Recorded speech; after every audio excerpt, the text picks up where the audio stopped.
Ela treina há 2 anos, 4 vezes por semana, às vezes até 5. Chega em casa destruída, dorme cedo porque no outro dia precisa acordar para ir trabalhar ou fazer seus afazeres do dia. Semana passada, ela estava mexendo no celular dela e encontrou uma foto de 6 meses atrás. E ao se olhar no espelho, decidiu comparar, tirou uma nova foto e colocou uma do lado da outra. Não mudou quase nada. O pior é que no fundo, ela já esperava esse resultado, porque isso já havia acontecido outras vezes. E não foi uma, não foi duas, foram algumas vezes que ela comparou as fotos e às vezes ela até falava pra si mesma, pô, aqui parece que mudou um pouquinho. Ela até pedia aprovação alheia. Mandava pra uma amiga, perguntava pro marido, você acha que mudou? Só pra sentir aquela sensação de realmente ter mudado, mesmo que ela mesma não tivesse percebido isso. Porque no final das contas, ela sabe que ela não mudou muita coisa. Geralmente o problema que causa essa situação é a cultura fitness que a gente tem, e não é de hoje, que é a famosa cultura do no pain, no gain, onde as mulheres são acostumadas a acreditar que para ter um físico bonito, para se olharem no espelho e se sentirem bem, elas precisam fazer um monte de exercício, sentir o coração acelerando, sentir aquele suor caindo, sentir fadiga, acordar no outro dia com o corpo dolorido. Por quê? Porque no pain, no gain, sem dor, sem ganho. E esse ciclo se repete. Você se culpa por não sentir dor, você se culpa por não estar cansado o suficiente, você se culpa quando você vai na academia e não sai exausto. E eu sei disso porque tem muitas alunas que chegam até a gente exatamente com esse cenário. E no fundo a gente sabe que essas mulheres, elas não estão errando por falta de vontade,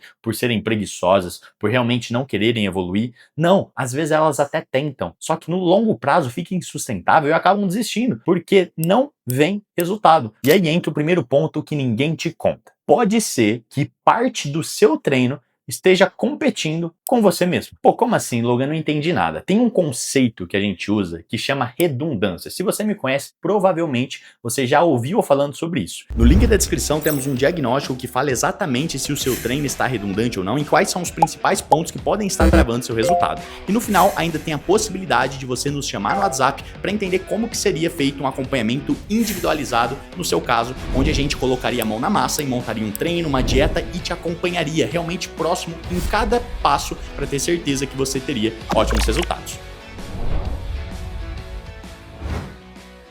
E a redundância nada mais é do que você ir à academia, fazer diversos exercícios, porém alguns deles serem redundantes. Ou seja, você ao invés de fazer um, você faz 2, só que o resultado é como se você tivesse feito apenas um, ou algo muito semelhante a isso que não compense. Então eu vou trazer um exemplo prático para vocês. Imagine que você vai lá, chega na academia e o primeiro exercício da sua ficha é agachamento livre. Você vai lá, monta a barra, coloca o peso e faz o movimento. Acabou esse movimento, você vai para o segundo. Qual que é o segundo? É leg press. E aí começa a redundância. Pô, Logan, me explica melhor. Se você pegar e olhar para esses 2 exercícios, agachamento livre e leg press, logo você vai perceber que quando nós olhamos para a articulação do joelho e a articulação do quadril, a forma como você faz força é basicamente o mesmo. O perfil de resistência é muito semelhante. Ou a base que você coloca para fazer esse exercício, se é com um ou com 2 pés, é igual. E se você faz os dois, por exemplo, de forma simétrica, o que é de forma simétrica? É com os 2 pés, eles ficam ainda mais redundantes. Então, esses 3 fatores mostram para o seu corpo que, basicamente, um exercício que você fez é muito semelhante com o outro. E o problema real disso é que o músculo ele não tem olho. Ou seja, ele não consegue enxergar que você mudou de aparelho se você estiver fazendo o mesmo estímulo. E aí começa a aparecer os colaterais. Quais são os colaterais? É que você aumenta o seu nível de fadiga de forma desproporcional ao aumento dos seus resultados. De forma simples, você treina mais e o seu resultado não sobe o mesmo tanto. E com isso começa a aparecer aquela famosa sensação de fadiga, onde você sai de um agachamento, faz 4 de 12, vai para um leg press, faz 4 de 12. E já na metade do segundo exercício, você já tá de saco cheio, você já tá sentindo a sua perna tremer, você já tá sentindo a sua musculatura queimar e não faz nem 20 minutos que você tá na academia. E aí você olha para sua ficha, você vê que tem mais 6 exercícios pela frente. Primeira coisa que bate é o desespero. É, pô, cara, como que eu vou terminar esse treino? Aí já começa a vir a sensação de, pô, eu quero ir embora. Pô, hoje eu tô cansada. Hoje eu não vou conseguir fazer tudo. E aí você começa a se auto-sabotar dentro do treino. Era para fazer 4? Você faz 2 séries. Era para você pegar, por exemplo, 100 quilos, que você nitidamente aguenta, você pega 80, porque você sabe que você tem que fazer mais séries daquilo. Era para você chegar até a falha e você não chega, porque a sua musculatura tá queimando. E mais uma vez, isso não é culpa sua. Você tá seguindo algo que passaram para você seguir. E pô, se você não for da área, você não estudar sobre isso, é o que restou. Restou para você apenas acreditar no que falam para você. Só que eu vou trazer uma dica. Comecem a escutar um pouco mais os sinais que o seu corpo está te dando. Porque o nosso corpo ele não mente. Os estudos mudam, a ciência às vezes muda alguma coisa, só que o nosso corpo, a nossa genética, ela é a mesma há centenas de anos. Então ele traz esses sinais pra gente. Ele começa a trazer a sensação de, pô, parece que não tá dando certo. Parece que eu tô fazendo mais do mesmo. Parece que isso aqui eu tô me cansando mais do que o resultado vem. E aí se você começa a interpretar esses sinais e mudar o estímulo que você faz, aí você começou a ouvir o seu corpo. E aí a gente chega no segundo ponto que geralmente trava muitas mulheres, que é o ponto onde ela já começou a entender sobre esses sinais que o corpo está dando, começou a cortar exercícios que são redundantes dentro do treino dela, só que mesmo assim o resultado melhorou um pouco. Só que não tanto quanto ela gostaria, porque a gente entrou no segundo pilar, que é o pilar da progressão sem critério. O que é a progressão sem critério? É quando você tem alguns exercícios que até fazem sentido, só que você não sabe, pô, quanto que eu devo aumentar nesses exercícios? Ou, pô, será que eu devo aumentar? Eu aumento repetições ou aumento peso? O que eu faço em cada exercício? Eu faço 4 séries, 2 séries, 3 séries, quanto que é a quantidade ideal? E a verdade é que eu gostaria muito que tivesse uma resposta fácil para isso, porque isso resolveria o problema da maioria das mulheres. Se existisse uma fórmula de, pô, se você é uma mulher de 30 anos e treina há 2 anos, você deve fazer 10 séries. Se você treina há 5 anos, você deve fazer 20 séries.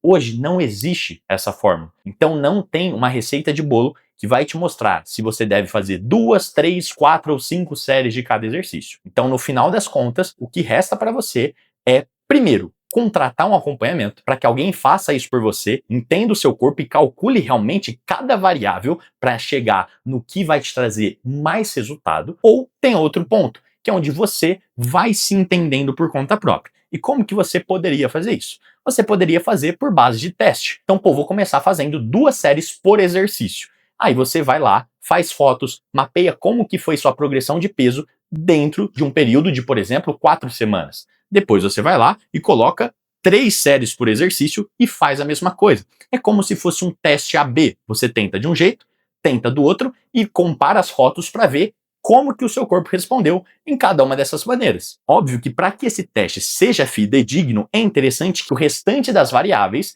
estejam controladas, como por exemplo, alimentação e descanso.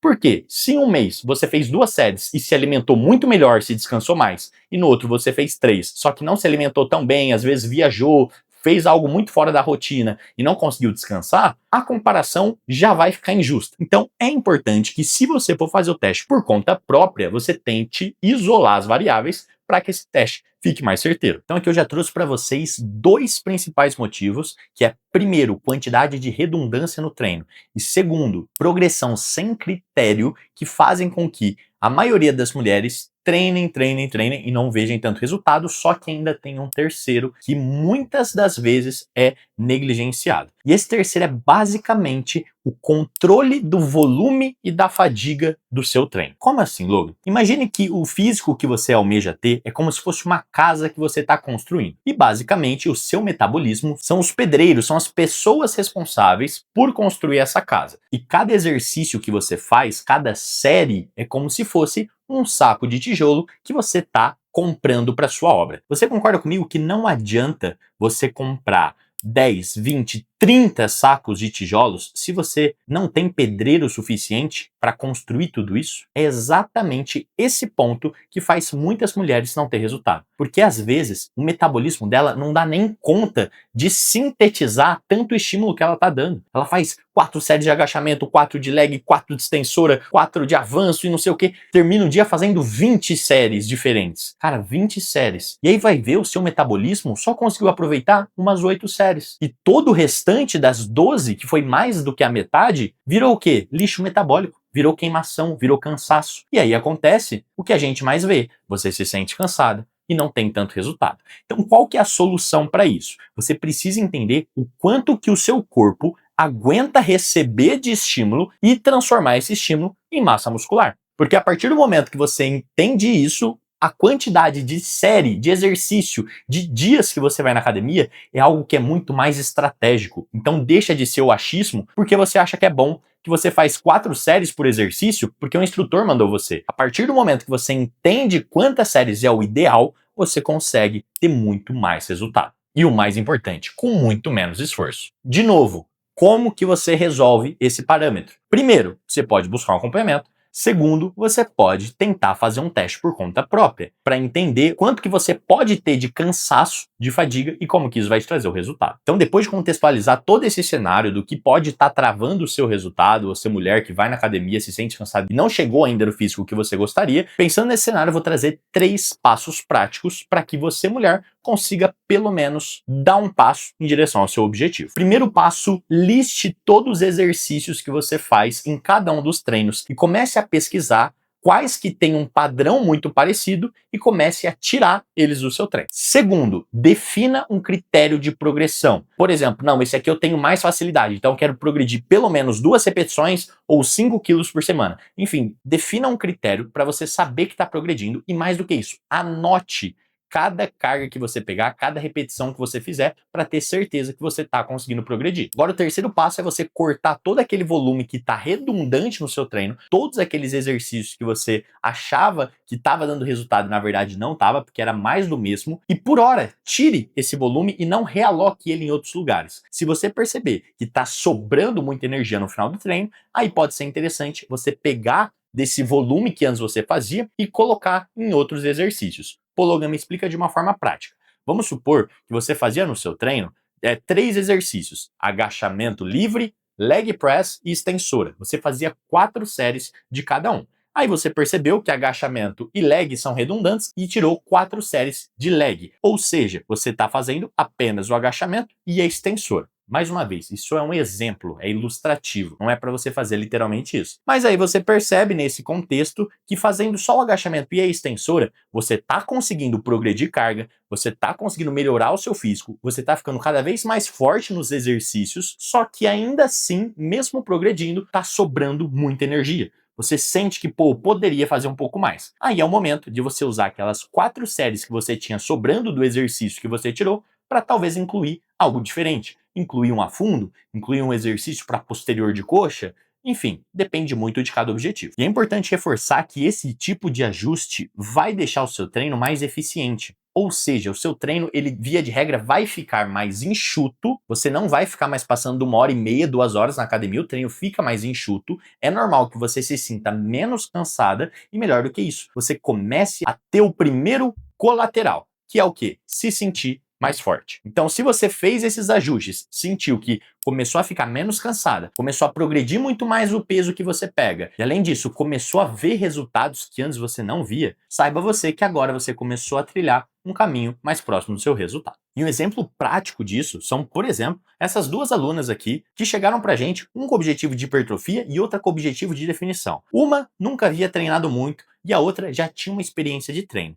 Tanto uma quanto a outra tinham dificuldade em saber exatamente o que fazer, tinham dificuldade em ver resultado. E qual foi o primeiro ponto que a gente fez? Foi primeiro entender todos esses pontos que eu abordei aqui dentro desse vídeo. Depois que entendemos, mapeamos, cortamos os exercícios que precisavam ser cortados, que estavam apenas fazendo um falso volume, fazendo mais do mesmo, realocamos isso de uma forma que o corpo dela consiga construir todo esse estímulo em massa muscular. E fomos mapeando o quanto que ela estava progredindo, o quanto que ela estava se sentindo cansada. Em um curto espaço de tempo, meninas que estavam completamente travadas no resultado começaram a chegar em físicos como esse aqui. Então, esse eu vou pedir para o editor deixar na tela a comparação direta do antes e depois dessas meninas. E eu gosto de trazer isso para exemplificar que não foi porque elas fizeram um treino que é milagroso, que fez uma dieta da lua, dieta da selva, e foi por isso que elas tiveram tanto resultado. Não. O que aconteceu foi que elas escolheram encurtar o caminho. Elas entenderam que o corpo estava dando sinal para elas, mostrando nitidamente de que o que estava sendo feito estava demais. que o corpo estava ficando muito cansado, que o resultado não estava vindo, e a partir desse sinal, elas decidiram trilhar pelo caminho correto. Agora eu quero saber de você, você quer saber se o seu treino está eficiente ou não?